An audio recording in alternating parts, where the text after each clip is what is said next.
Most people who get anxious before speaking think they have a public speaking anxiety problem, but often they don't. What they actually have is a content and practice problem, and they keep trying to solve it with better slides. I've worked with thousands of people on their presentations. What I see over and over again is that the fastest way to work through speaking anxiety is to get better at speaking. What I see is that anxiety starts to get better when you stop making the critical mistake about what moves the improvement dial.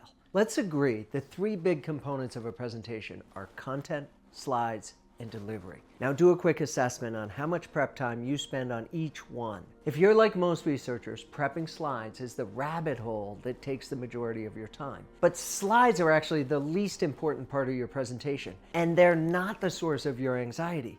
Time prepping them may be the biggest barrier to your success. Let me share a quick story. 6 or 7 years ago, I was training a group of researchers for a big conference talk.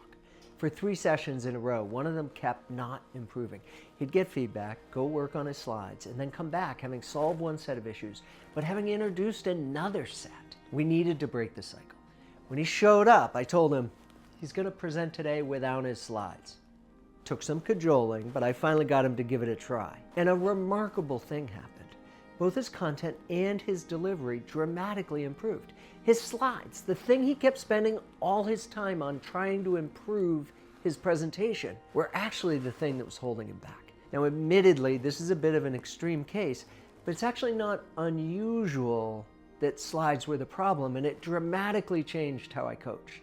Now when I coach, I force people to dial in their content before I allow them to work on their slides. And then after they've developed their slides, when I'm working with them on delivery, I have them do practice sessions without their slides. I'm not against slides. In fact, I actually love helping people create effective slides. But over and over again, I see slides doing more harm than good because prep time's limited. And time spent prepping slides means time not spent prepping content and time not practicing delivery. So now that we've highlighted how content prep and delivery practice both need time, let's talk about how that time should be spent. We'll begin with content because that's where you should.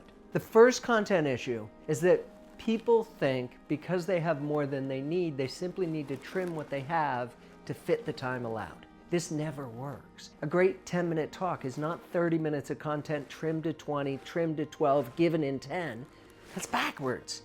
A great 10-minute talk is a 3-part message, expanded to 3 minutes, expanded to 8 minutes, and then given in 10.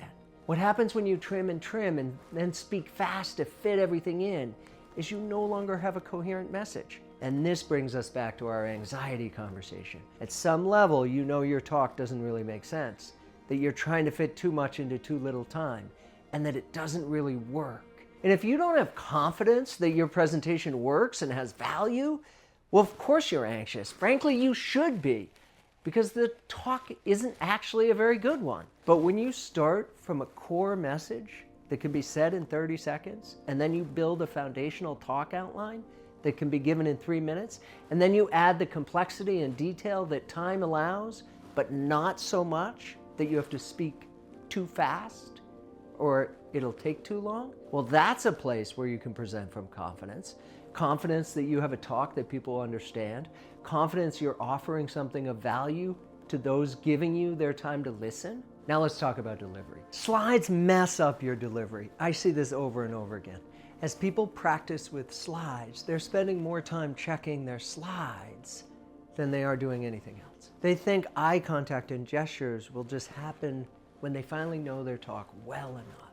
But practice while you're dependent on your slides only makes you more dependent on your slides. If you want to get better at gestures and eye contact, and you want to focus a bit on better projection and having a bit more tonal variety in your voice, well, you can't be turning around and looking at your slides every other moment and thinking about them all the time when you're not looking at them.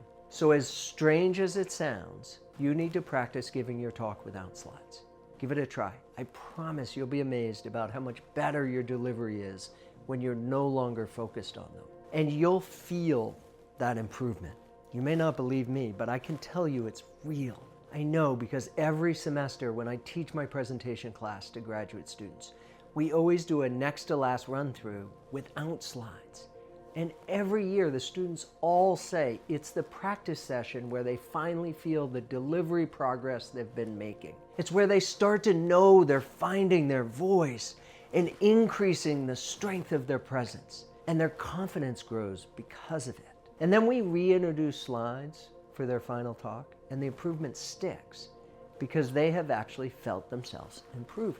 And as they improve, the part of their anxiety that came from them not having confidence in their own voice and their ability to have a strong presence, well, that fades a bit. Now, don't get me wrong, anxiety is not just a content and delivery problem. Speaking anxiety is also because public speaking is stressful, as it should be.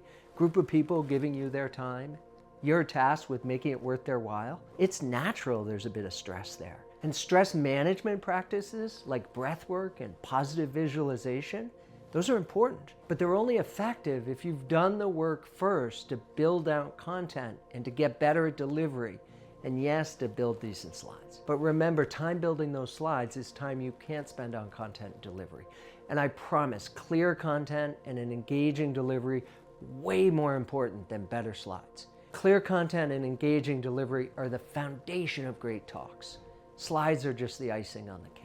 If you found this helpful, give it a like and don't forget to subscribe to the channel here. I post a new video each week. And if you want to fast track your growth to giving clear talks with an engaging delivery and yes, slides that are pretty kick-ass too, follow the link to learn more about the new digital course I'm building, specifically for researchers like you who want to feel confident your presentations will increase the impact of your research and open doors for your career. Remember, your voice deserves to be heard.